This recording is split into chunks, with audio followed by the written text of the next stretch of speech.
Assalamualaikum warahmatullahi wabarakatuh. Perkenalkan, nama saya Nurul Badri, NIM 212020 3861 206037. Di sini saya akan menjelaskan sedikit tentang makalah dalam konteks ilmiah. Untuk mempersingkat waktu, langsung saja, yaitu pengertian makalah. Makalah adalah sebuah karya ilmiah yang berisi pembahasan mengenai suatu topik tertentu. Menurut Kamus Besar Bahasa Indonesia, makalah diartikan dalam dua hal. Yang pertama adalah tulisan resmi tentang suatu pokok yang dimaksudkan untuk dibacakan di muka umum di suatu persidangan dan sering disusun untuk terbitkan. Dan yang kedua, didefinisikan sebagai karya tulis sebagai laporan hasil pelaksanaan tugas.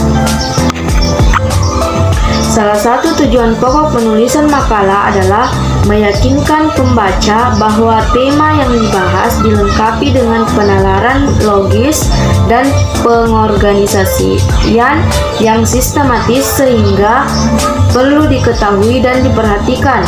Makalah merupakan salah satu jenis karya ilmiah yang memiliki ciri-ciri yaitu objektif, tidak memihak, berdasarkan fakta, sistematis, dan logis. Secara garis besar, makalah terdiri atas tiga, yaitu bagian awal, bagian utama, dan bagian akhir.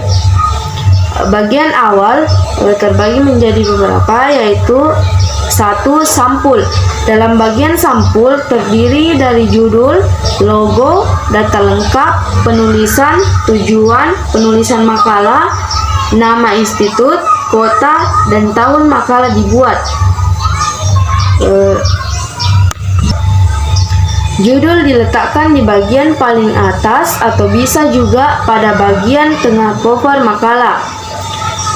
Logo untuk makalah ditempatkan pada bagian tengah. Logo makalah biasanya yang berkaitan dengan instansi di mana penulis menimba ilmu, seperti universitas maupun pendidikan lainnya.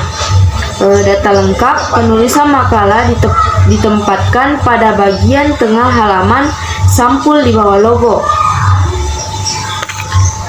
Tujuan makalah ditulis secara singkat agar pembaca mengetahui informasi mengenai maksud dan pembuatan makalah. Informasi mengenai nama institusi penting untuk dicantumkan, meliputi program studi, fakultas, dan institut. Informasi terakhir yang harus dicantumkan pada sampul makalah adalah tahun penulisan. Tahun penulisan perlu dicantumkan agar memudahkan pembaca dalam mengetahui waktu penyusunan makalah tersebut. B. Kata pengantar. Kata pengantar mencakup isi dari keseluruhan esensi makalah, yaitu membahas sisi makalah secara menyeluruh namun umum. Hal ini perlu dilakukan agar pembaca mempunyai pandangan umum arah dari penelitian dalam makalah tersebut. C. Daftar isi. Daftar isi memuat informasi halaman dari isi makalah. Setiap bab dan sub-bab dalam makalah diberikan keterangan halaman agar memudahkan pembaca menemukan bahan yang akan dibaca. 2. Bagian utama. Bagian utama makalah biasanya ditentukan oleh pengampu mata kuliah dalam kontrak mata kuliah. Namun demikian, secara umum ditetapkan standar yang dapat menjadi acuan dalam pedoman ini, yaitu A. Latar belakang masalah, B. Rumusan masalah, C. Tujuan penulisan, D. Pembahasan, E. Simpulan. 3. Bagian akhir terbagi menjadi beberapa, yaitu A. Daftar pustaka. Daftar pustaka berisi daftar referensi-referensi yang dicantumkan atau dipergunakan dalam penyusunan makalah. B. Lampiran. Makalah yang memiliki lampiran sebaiknya dimasukkan karena dapat menjadi dukungan data yang kuat dan ilmiah. Adapun kesimpulan dari materi tersebut yaitu makalah adalah sebuah karya ilmiah yang berisi pembahasan mengenai suatu topik tertentu.